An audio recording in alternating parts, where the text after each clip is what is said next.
이삭과 리브가는 20년간의 기도 끝에 쌍둥이를 임신하여 드디어 출산을 맞게 됩니다. 먼저 낳은 아이는 온몸이 붉고 털이 많아서 이름을 털이 많다는 뜻의 에서라고 지어줍니다. 그는 육체적으로 강건하고 바깥 활동을 좋아하는 사람이라서 사냥으로 잡은 고기를 요리해드려 아버지를 많이 기쁘게 합니다. 에서는 피부가 붉기도 했지만 붉은 색깔의 죽을 먹으려다가 일생에 큰 변화를 겪게 되었으므로 붉다는 뜻의 에돔이라는 별명이 붙여집니다. 쌍둥이 동생 야곱은 특이하게도 먼저 나온 에서의 발꿈치를 잡고 나왔으므로 뒤꿈치라는 뜻의 야곱이라는 이름이 붙여집니다. 태아가 먼저 나온 쌍둥이의 발을 잡고 나오는 것이 가능할까요? 네, 이는 실제로 불가능한 일은 아닙니다.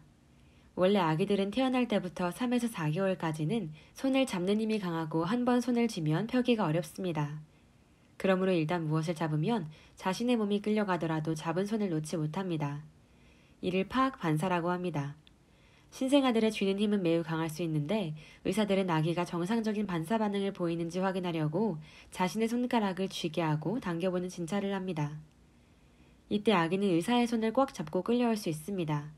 또한 분만 당시 아기들은 보통 머리부터 나오지만 발이나 손부터 나오는 경우도 매우 드물지는 않습니다. 그러니까 야곱은 둘째로 출산 당시 팔을 머리 위로 올리고 나왔는데 이때 우연히 에서의 발이 잡혔고 그 손을 펼 수 없어서 계속 잡고 따라 나온 것이라 보여집니다. 그러므로 이는 야곱이 뱃속에서부터 먼저 나오려고 경쟁한 것이 아니고 가능성 있는 특이한 사건 정도로 보는 게 맞을 것입니다. 에서와 야곱은 일란성 쌍둥이이므로 서로 닮을 이유가 별로 없는 완전히 다른 두 사람입니다. 인격적인 면에 있어서는 에서가 야곱보다 부족한 점은 별로 없어 보입니다. 에서는 시대의 요구에 맞게 강하고 용감한 사람이었고 물질에 집착하지 않고 요즘으로 말하면 쿨한 성격이었던 편입니다. 그는 동생을 미워할 만한 일이 생겼지만 부모가 살아계신데 다투는 모습을 보여주지도 않았습니다. 가나안 여자와 결혼한 것을 부모가 걱정하자 이스마엘족 속에서 새 며느리를 데려온 적도 있습니다. 여러 가지 면에서 에서는 그런대로 괜찮은 사람이라고 볼 수 있겠습니다. 그러나 야곱은 겁이 많은 사람이었고 거짓말을 자주 하고 얕은 꾀를 쓰는 사람이었습니다. 그리고 부인들과 자녀들 중에서 특정인을 정해놓고 편애야 하는 바람에 가정에 계속해서 많은 불화가 일어나게 했습니다.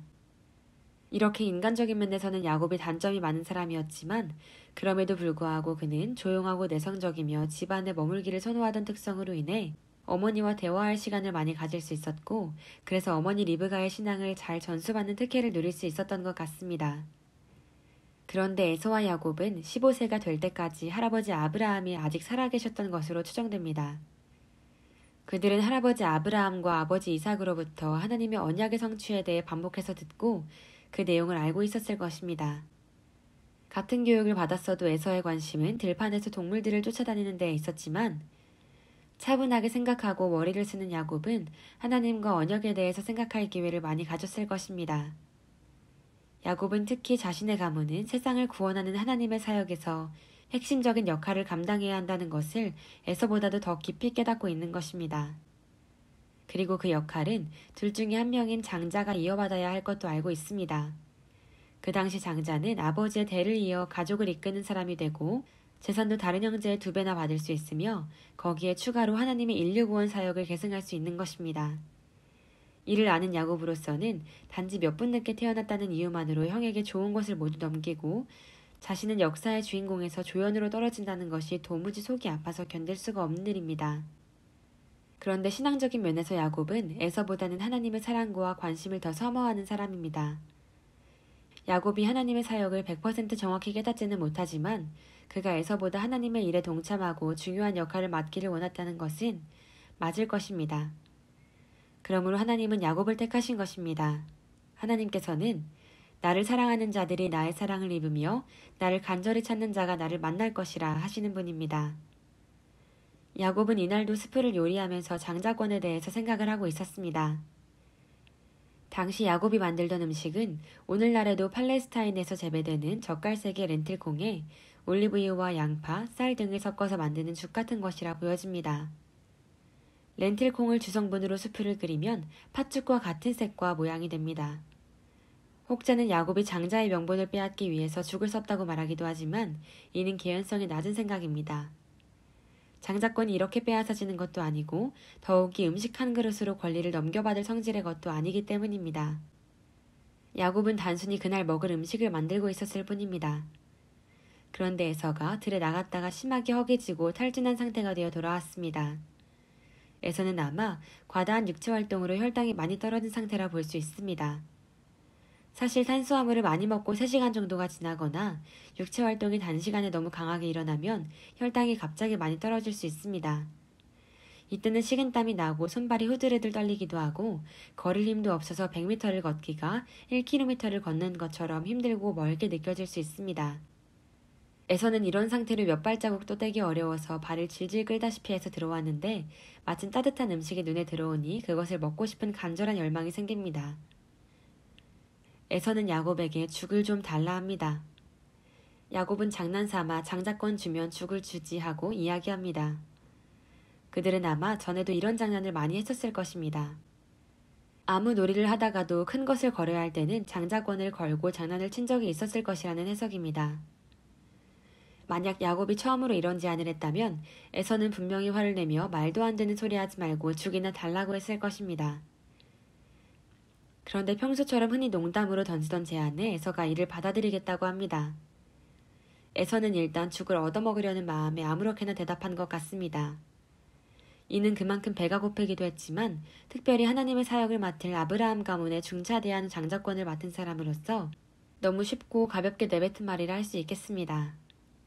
에서의 응답에서 가능성을 발견한 야곱은 어차피 장난일 것이지만 맹세라도 받아보고자 맹세해 하고 말합니다. 그런데 에서가 맹세까지 합니다. 우리나라 아이들이 새끼손가락 걸고 손도장 찍기 놀이라도 하는 것처럼 자연스럽게 이어진 것이죠. 그들은 전에도 이런 행위를 자주 했었을 것입니다. 그런데 이번에는 상황이 좀 다른 것 같습니다. 이는 에서가 잠시 생각한 후 내가 죽게 되었는데 장자의 명분이 내게 무슨 쓸모가 있겠냐 하고 말한 데서 드러나는 것입니다. 에서의 말은 그가 당장의 탈진 상태를 벗어나려고 정말로 장자의 명분을 넘길 생각을 했다는 것을 의미합니다. 이는 첫째로 그가 평소에 장자권을 그리 중요하게 여기지 않고 있었다는 것을 말해줍니다. 에서에게 있어서는 하나님의 구원 사역보다는 당장 자신의 배고픔을 벗어나는 게 더 중요하게 여겨지는 것입니다. 히브리서는 에서를 장자권을 경홀히 여긴 망령된 자라고 합니다. 에서는 이런 행동으로 진짜 장자권이 바뀌지 않을 것이라고 생각했을지 모릅니다. 그렇지만 에서가 먹고 마시고 일어나서 갔다는 성경의 기록을 통해서 그가 장자권에 개의치 않는다는 것을 다시 한번 더 확인해 볼 수 있습니다. 만약 너무 배고파서 헛맹세를 한 것이라면 그는 먹고 나서라도 미안하다, 장난이었다 하고 취소하는 말이라도 하고 갔어야 한다는 것입니다. 두 번째 문제는 에서의 입에서 나온 말을 하나님께서 듣고 계셨다는 것입니다. 하나님은 에서가 구원사역에 관심이 적고 하나님의 일을 맡을 자격이 부족한 것을 알고 계셨습니다. 그런데 여기서 에서가 나는 믿음의 계보를 이어갈 사람으로서 부족합니다 하고 스스로의 입으로 확인시켜 준 것입니다.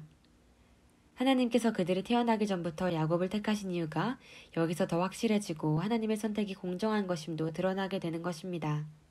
그러므로 에서가 장자의 명분을 넘긴다고 맹세한 행위보다는 장자의 명분이 내게 무슨 쓸모가 있겠냐고 말한 것이 하나님이 야곱의 오른팔을 들어주신 가장 중요한 근거가 되는 것입니다.